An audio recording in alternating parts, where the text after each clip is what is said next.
সুপ্রিয় দর্শক, খবর সংযোগের আন্তর্জাতিক অঙ্গনের আপডেট নিউজে আপনাদের স্বাগত। আজ আমরা ভারত যুক্তরাষ্ট্র বাণিজ্য সম্পর্ক নিয়ে সর্বশেষ তথ্য জানাবো। আর এই পুরোটা রিপোর্ট জুড়ে আপনাদের সঙ্গে রয়েছে আমি কাজল হায়দার।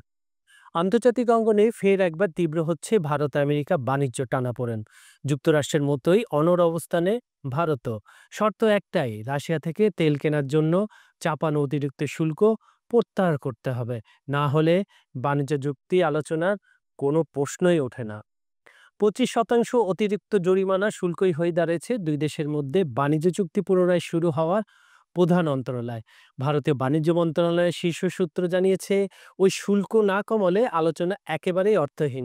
কারণ দর্শক মণ্ডলী, আপনারা জানেন রাশিয়া থেকে তেল কেনা ভারতের রাষ্ট্রীয় স্বার্থ ও জ্বালানি নিরাপত্তার সঙ্গে একেবারেই জড়িত। যুক্তরাষ্ট্রকে সেই বাস্তবতায় মেনে নিতে হবে বলে ভারত জানাচ্ছে।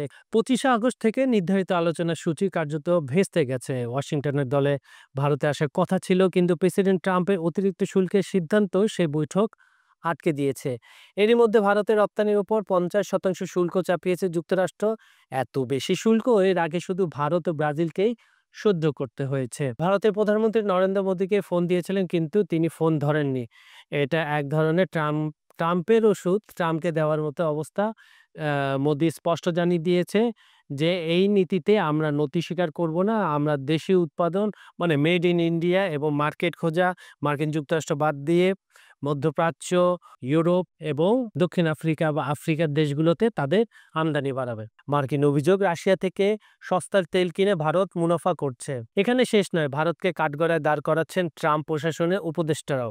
প্রেসিডেন্ট ট্রাম্পের বাণিজ্য উপদেষ্টা পিটার নাভারো এক নাগাড়ে ভারতকে আক্রমণ করেই চলেছেন। তার অভিযোগ, ভারতীয় শোধনাগারগুলোতে সস্তায় রাশিয়ান তেল কিনে তা থেকে পণ্য তৈরি করে কালোবাজারে বিক্রি করছে এবং রাশিয়ার যুদ্ধ যন্ত্রকে মজবুত করছে। এমনকি তিনি বলছেন এটা আসলে মোদির এক প্রকার ট্রাম্পের বিরুদ্ধে যুদ্ধ।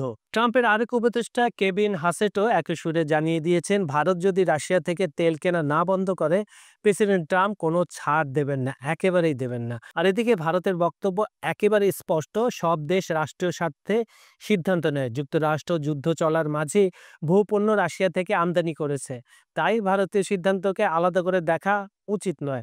রাশিয়া থেকে তেল কেনা না হলে আন্তর্জাতিক বাজার আরো অস্থির হয়ে পড়তো। সেই দায়ভারও যুক্তরাষ্ট্রকে নিতে হবে। আর ভারতের যুক্তি হচ্ছে, ইউরোপীয় ইউনিয়নের বেঁধে দেওয়া দামেই ভারত রাশিয়া থেকে তেল কিনছে। তাহলে এখন প্রশ্ন, বাণিজ্য চুক্তি নিয়ে আলোচনা কি কোনো সম্ভাবনা বাকি আছে? পরিস্থিতি বলছে না, অন্তত আপাতত কোনো সম্ভাবনা নেই।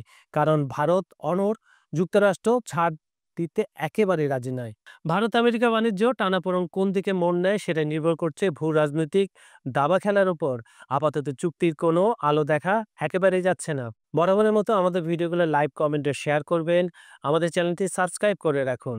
আজ এখানে বিদায় নিচ্ছি। আগামীকাল ঠিক একই সময়ে ফের দেখা হবে। আপনার সবাই ভালো থাকবেন, সুস্থ থাকবেন। ধন্যবাদ সবাইকে।